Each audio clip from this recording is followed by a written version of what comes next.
Recuncho dos libros, o programa da Radio Pública Municipal no que imos repasar a actualidade da Biblioteca Pública Municipal Enrique Rivera Rouco. O Recuncho dos libros, o espazo para a lectura de Radio Eume. Ola, que tal? Son Pepe Capelán e douvos a benvida a un programa máis ao Recuncho dos libros, o espacio da Radio Municipal no que facemos un percorrido e debullamos máis polo miúdo a actualidade da Biblioteca Pública Enrique Rivera Rouco e, como sempre, acompáñanos neste espazo a súa responsable, Anabel Alonso. Que tal, Anabel? Benvida un día máis. Hola, bo día.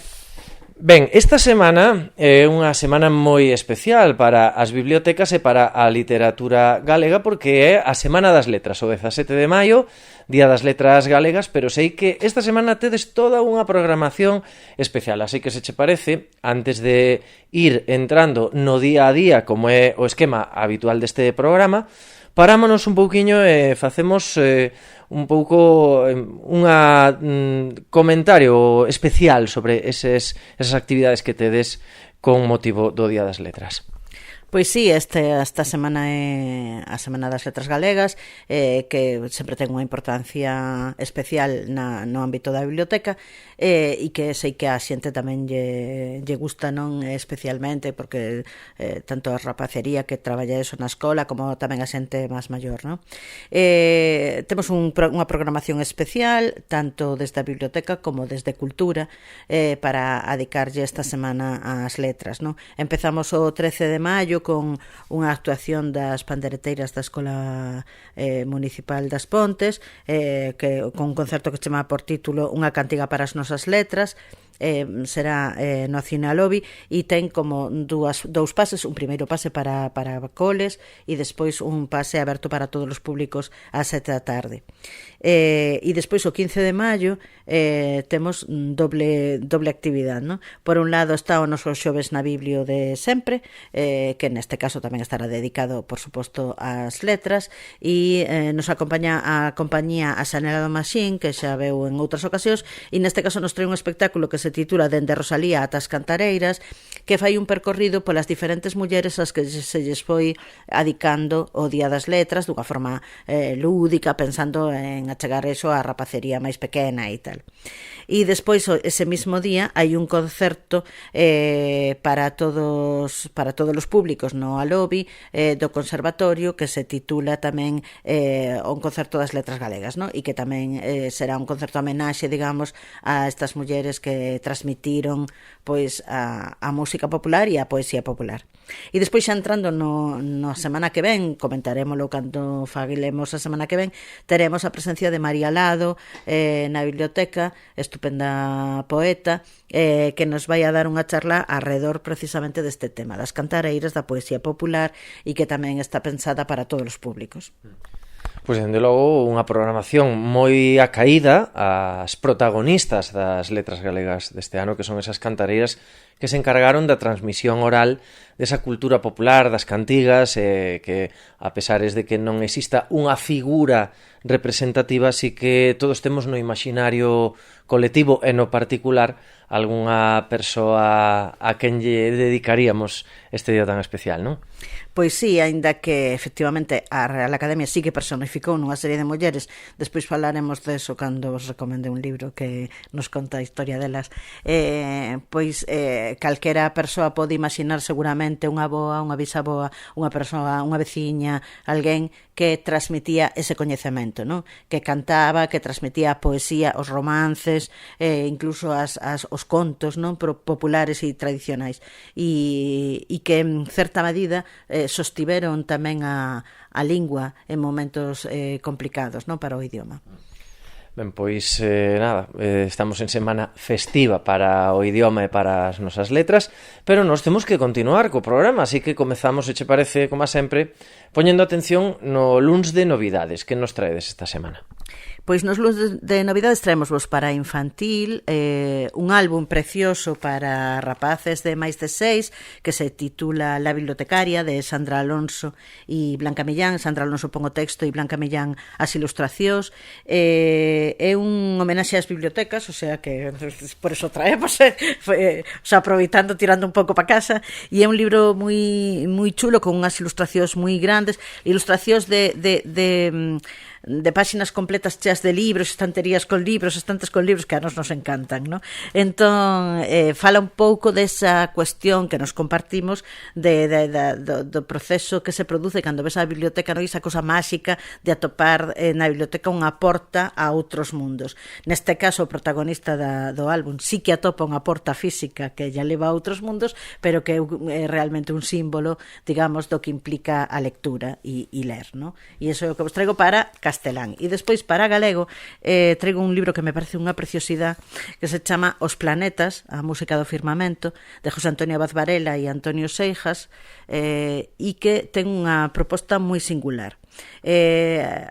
Recolle un concerto, o sea, unha obra musical de Gustav Holst sobre os planetas. Entonces é a historia de un neno que vai soñando cos planetas, e en cada páxina fala de un planeta, e esa páxina ten un QR que nos leva a ese movimento musical que Holst dedicou a ese planeta. Entonces é unha obra que ten como esas dúas partes, ¿no? Esa parte musical e esa parte literaria. E despois, ao final, ten unha pequena, digamos que, resumo de cada planeta, e de cada planeta nos conta 2 datos científicos sobre o planeta, 2 datos mitolóxicos, cosa como ese planeta se resignificou na mitoloxía grega, na mitoloxía romana, e musicalmente como se adaptou nesa obra musical ese planeta. Porque, pues, por exemplo, si Marte é un planeta que está habitualmente relacionado coa guerra, con non sei que, pues a obra musical vai a ser forte, vai a ser enérxica, sin embargo, si é Venus, vai a ser amorosa, vai a ser, sabes, delicada. Me parece unha obra moi interesante e unha proposta moi chula. Trae os QRs para que tú poidas escoitar eses movimentos musicales ao mesmo tempo que estás vendo a historia dese planeta. Me parece unha proposta preciosa, a verdad.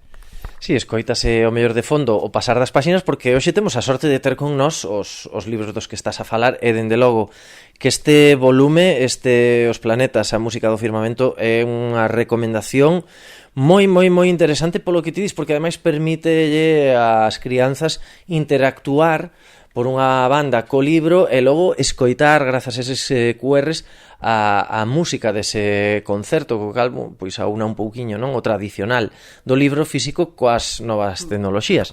Sí, digamos que ten como 3 vertientes. A vertiente científica nos conta cousas informativas sobre os planetas, aprendemos cousas dos planetas co libro. Aparte ten a parte literaria deste neno que soña con eles, e logo ten a parte musical con eses QRs que nos levan ás pezas musicales. A verdade que me parece unha publicación chulísima.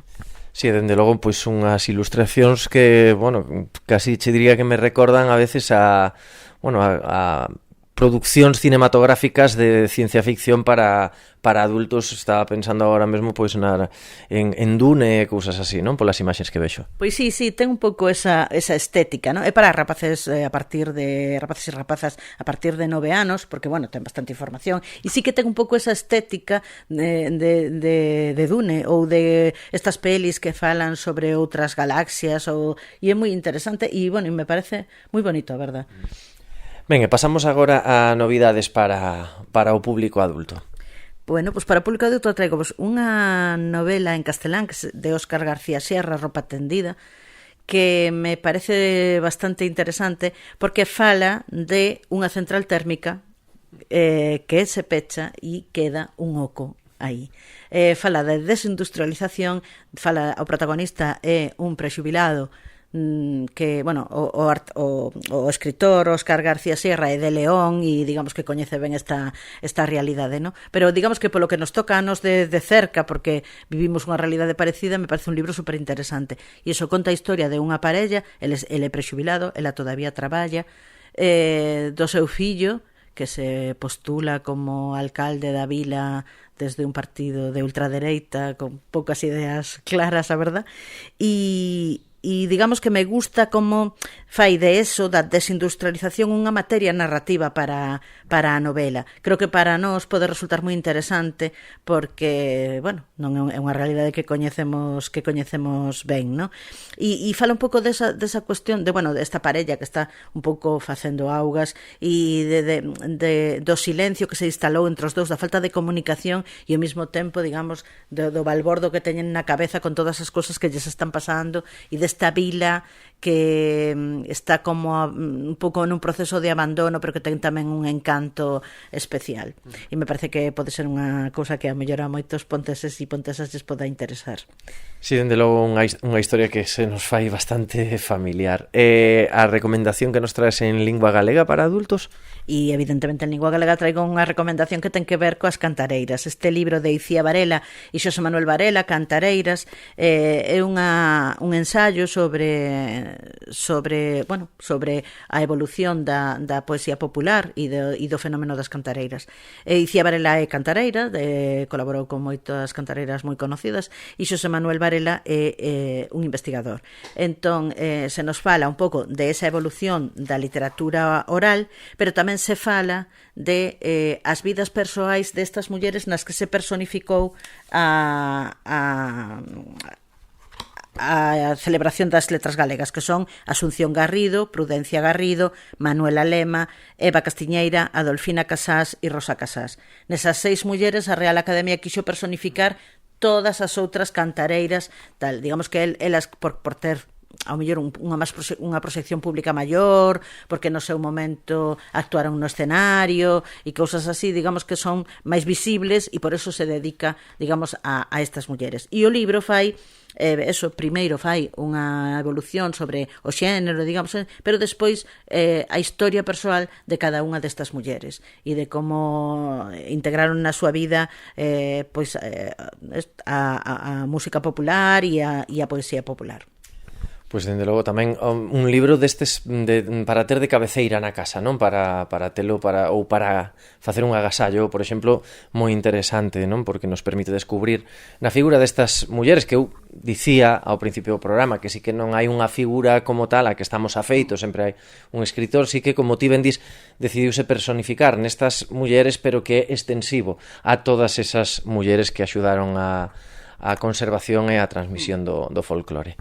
Claro, eu creo que non sei exactamente cales eran as intencións da Real Academia, pero me imagino que debaixo deso non está solamente unha cuestión da transmisión literaria, que por suposto eso é fundamental, sino no que implicou para o galego que fosen as mulleres as que mantivesen eso vivo, e tamén en certa maneira espero que un recoñecemento de xénero, no sentido de que a Real Academia ten máis tendencia a premiar ou facer letras galegas dedicadas aos homes, non? E creo que recoñecer a estas mulleres que non tuveron obra publicada, que non son ao mellor grandes nomes da literatura, pero que foron fundamentais para manter o idioma e para manter a poesía popular. Recordemos que as primeiras composicións de Rosalía se basan neso, o sea, que recollen eso, a poesía popular. E entonces me parece moi guai que lle dedicasen as letras a estas mulleres.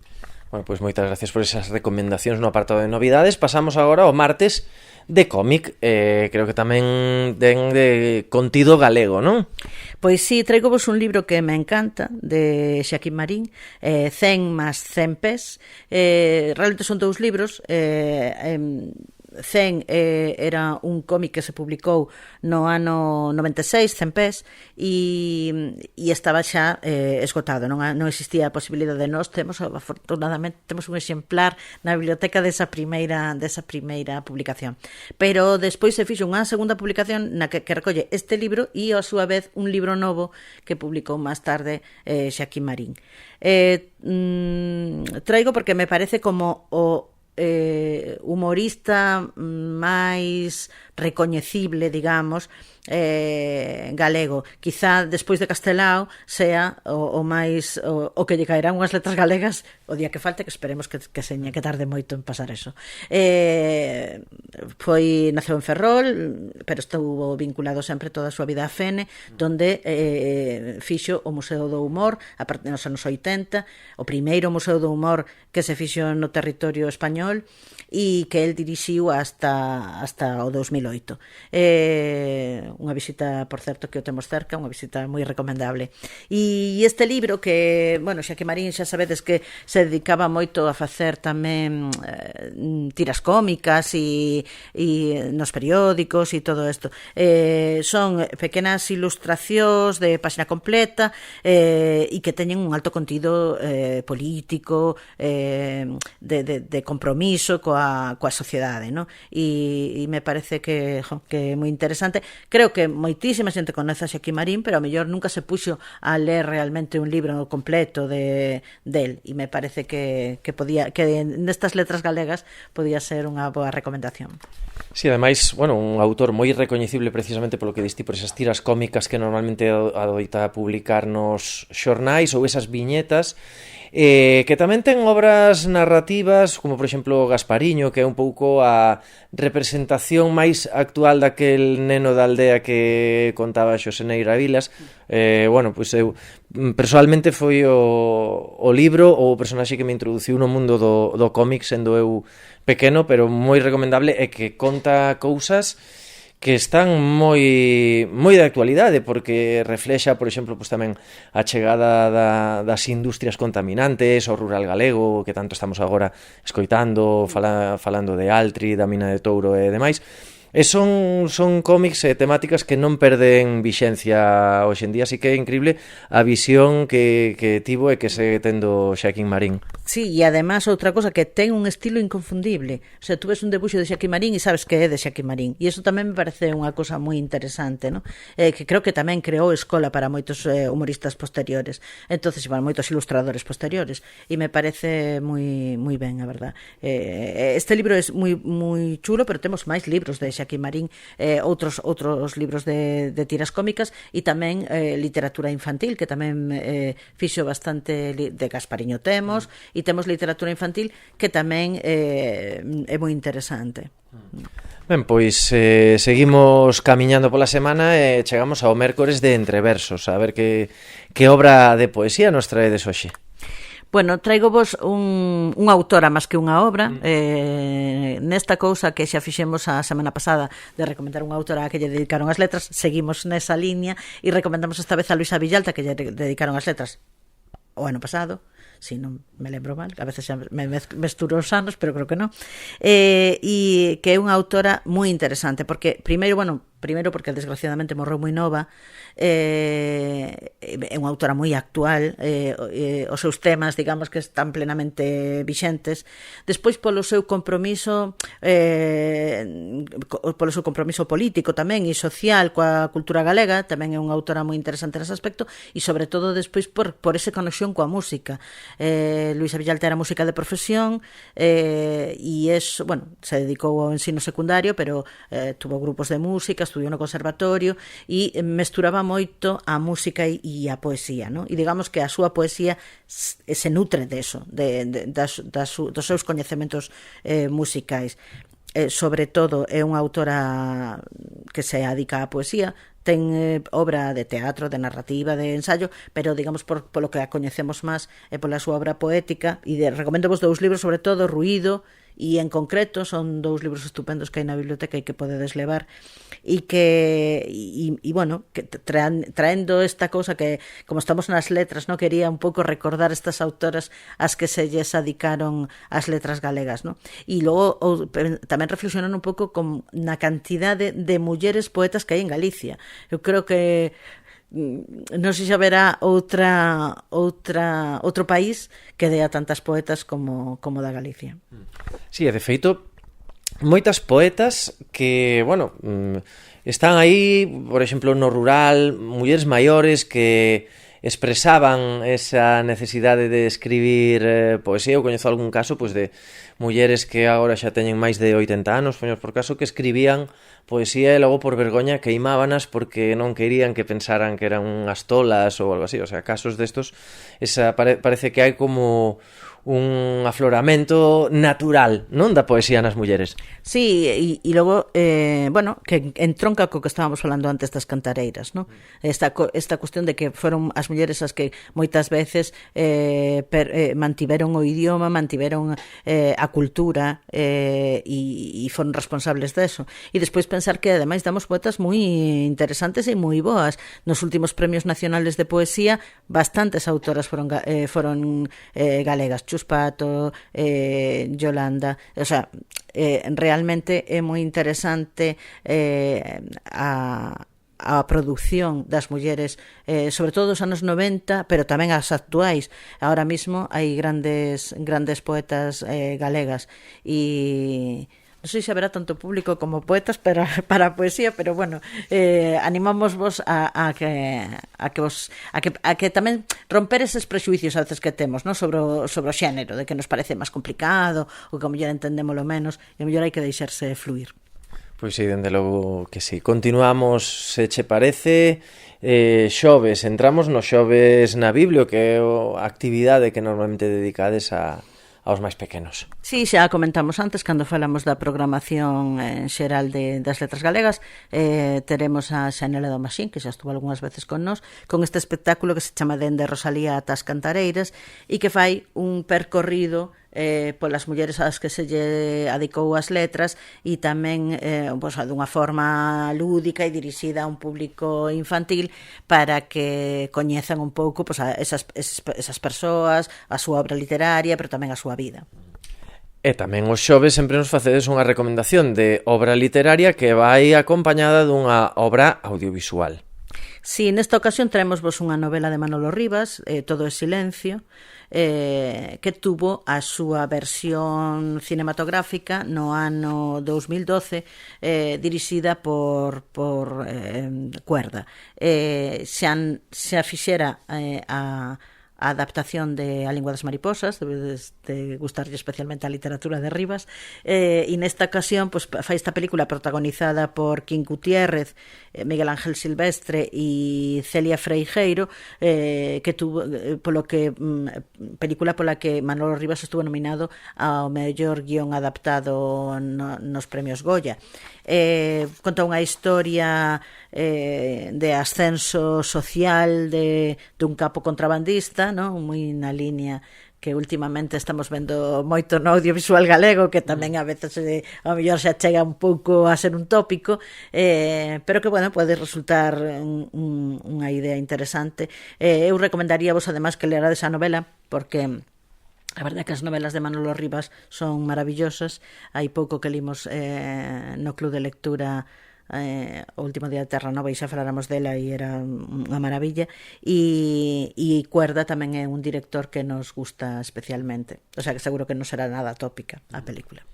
Pois que boa recomendación, dende logo, sempre é interesante, non, poder ler literatura galega e ademais vela reflexada logo a nivel de gran producción nacional, non? Entón pareceme pois tamén moi interesante.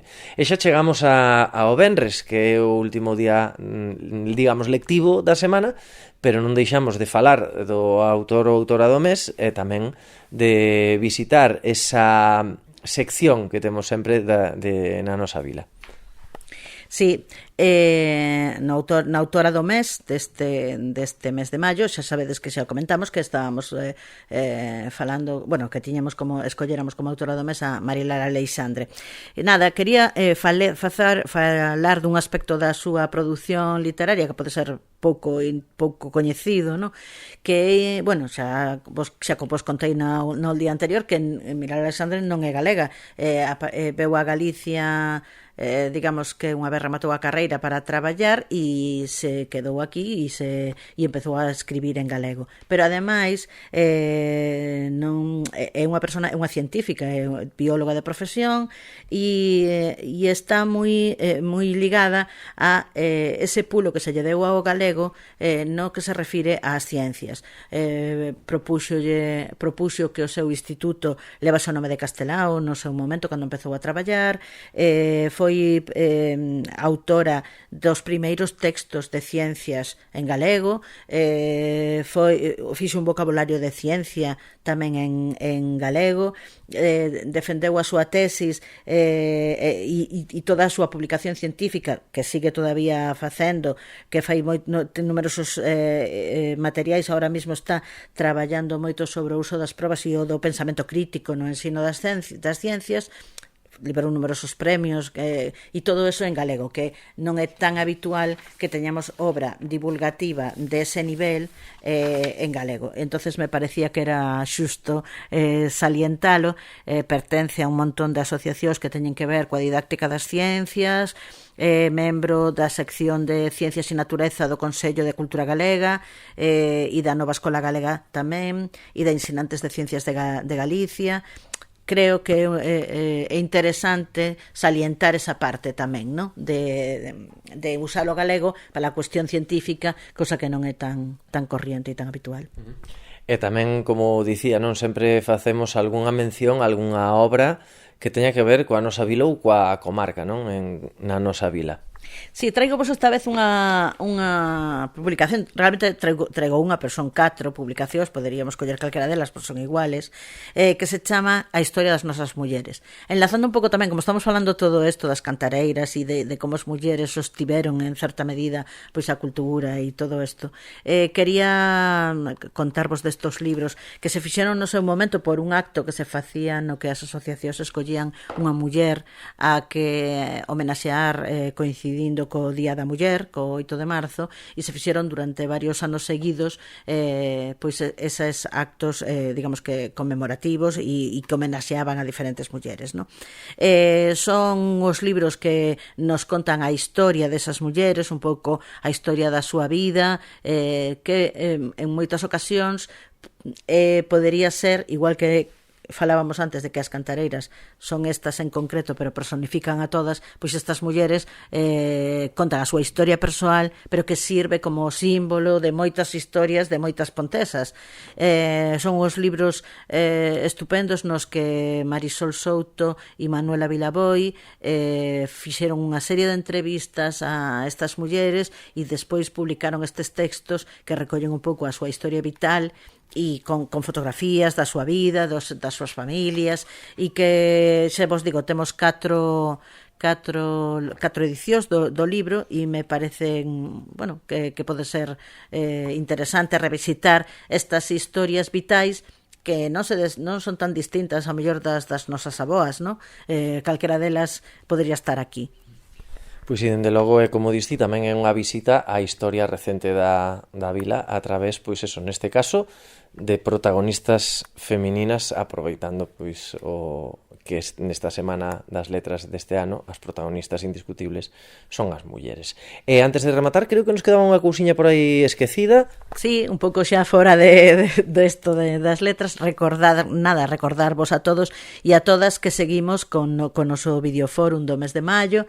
Nesta ocasión teremos a película o xoves día 15, o xoves 15 teremos a proxección del Chico y la Garza de Hayao Miyazaki, unha historia de animación do famoso estudio Ghibli, e xa sabedes cal é o sistema. Bueno, veremos a película na Casa do Peso ás 8 e despois teremos un coloquio sobre o que nos suxire esta película. Espero que veñades.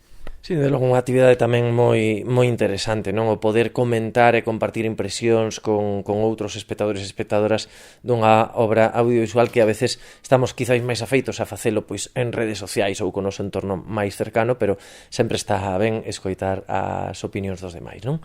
Sí, ver estas pelis que a mellor non son tan fáciles de ver en pantalla grande, ¿no? E entonces ou que xa teñen un tempo ou que non son estas pelis comerciais que a mellor vemos tan a menudo. Pois, como sempre, darche as grazas, Anabel, por acompañarnos neste espazo, neste recuncho dos libros, e feliz Semana das Letras. O mismo, feliz Semana das Letras a todos. Pois isto foi todo no recuncho dos libros de hoxe. Nos volvemos a vindeira semana con máis novidades e actualidade da Biblioteca Pública Municipal Enrique Rivera Rouco. Que teñan unha moi boa semana e lembren que, como dirían os da Ría, hai que ler, inda que sexa sempre o mesmo libro.